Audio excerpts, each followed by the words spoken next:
Magandang tanghali po sa inyo dyan. At kami po ay naglinis po sa tabing dagat ngayon. Diba po ngayon ay Huwebes at nagsisimula na uli si Ate Mariam pong maglinis sa dagat. At bumalik na uli po ako dun sa pagkakalaykay ko. At tiis-tiis muna po habang pong wala pang trabaho pong maganda-ganda po ang aking asawa.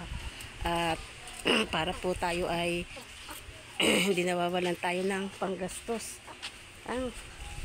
Wala na po ako nga pala guys ditong mga halaman at pinag-aalis ko na po guys.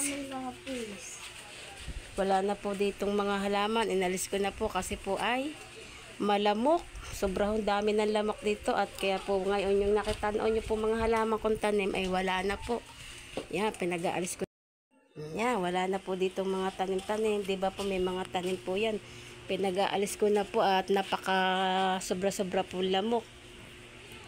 At noong pong nag-uulang guys, ito po palang aming pader na ito. Kasi po ang ginamit po lang po dito ay buhangin dagat, kaya po mahuna. Naglalaglagan po yung bato niya. Mahuna po ang mga buhangin dagat, kaya po nung puntag ulan po siya ay ang tubig ulan po ay pumapasok po doon sa loob ng bahay namin sa hollow block po kasi po wala pa po siyang finish guys. Hindi po talaga pala maganda po ang buhangin dagat gamitin dito sa iko pala po ay nagpalagay ng hollow block. Naglalaglagan na po ang pagkabato niya. Yan, naglaglag po yan. Oh. Lumaglag po yung batong niya kasi dito po kasi po ay mahuna. Mahuna po ang pagka gawa ng pag wala pa lang finish guys ang iyong palitadang ito. Kailangan palitadahan at ako po guys po ay nakaluto na po ng aming pong tantanghalian at ipapakita ko po sa inyo ang aking pong niluto.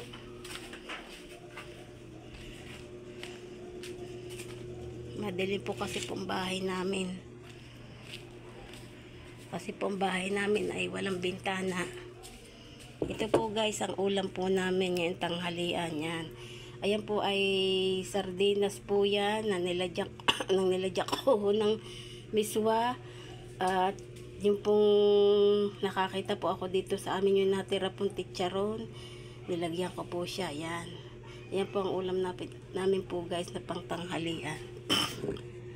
At nakasaing na din po naman ako guys.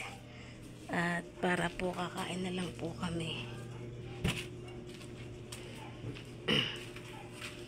So guys, salamat pa sa lahat ng mga pumapasok sa live ni Ate Mariam. Yan, madami pong salamat sa inyo dyan. At si Ate Mariam ay uupo muna dito po sa upuan at sa akin pong pagkakalaykay. Another balik kalaykay na uli si Ate Mariam. Yan, kasi po ay hindi po maaari po ding hindi kumayod at pare-pareho kaming walang trabaho. Kailangan po ay kahit ako ay magtrabaho at habang wala pa pong trabaho po ang aking pong asawa tsaka po yung anak ko. Kasi po dati po ang anak ko ay nagtrabaho po yun sa construction. Po siya ng mga hollow block. Anak ko po na ay ako din po naman po ang nahirapan. Gawa po ay siya po ay para pong nabanat po yung buto niya sa porsa ng pagkahakot po niya ng mga buhangin po at saka po mga hollow block at saminto. Kaya po ngayon ay hindi ko muna po inaano po yung anak ko kasi po ako din po naman nahihirapan pag nagkasakit. Kaya si Ate Mariam yan at another balik na uli sa kanyang pagkakalaykay. Sana po Lord, sana po wag na uli po ako magkakasakit. Napakahirap po pag ako po nagkakasakit. At ako po din po, kaya po din po ako bumalik sa akin po pagkakalaykay at iniisip ko din po naman na ako po ay may iniinom pong akin pong araw-araw pang maintenance. Hindi po akong maari pong walang iinumin pong gayon. Kasi po guys, sa center po, nung ako pumunta po dati ay wala po daw po silang wala po daw silang Rosaltan o ay pumunta, hindi pa po daw dumadating. Pero pagka po hindi po talaga ako nagpapawala po ng Losartan. Dati po ako naubusan, hanap po talaga ako, hagilap po ako nung umalis po ako sa pagkakalaykay.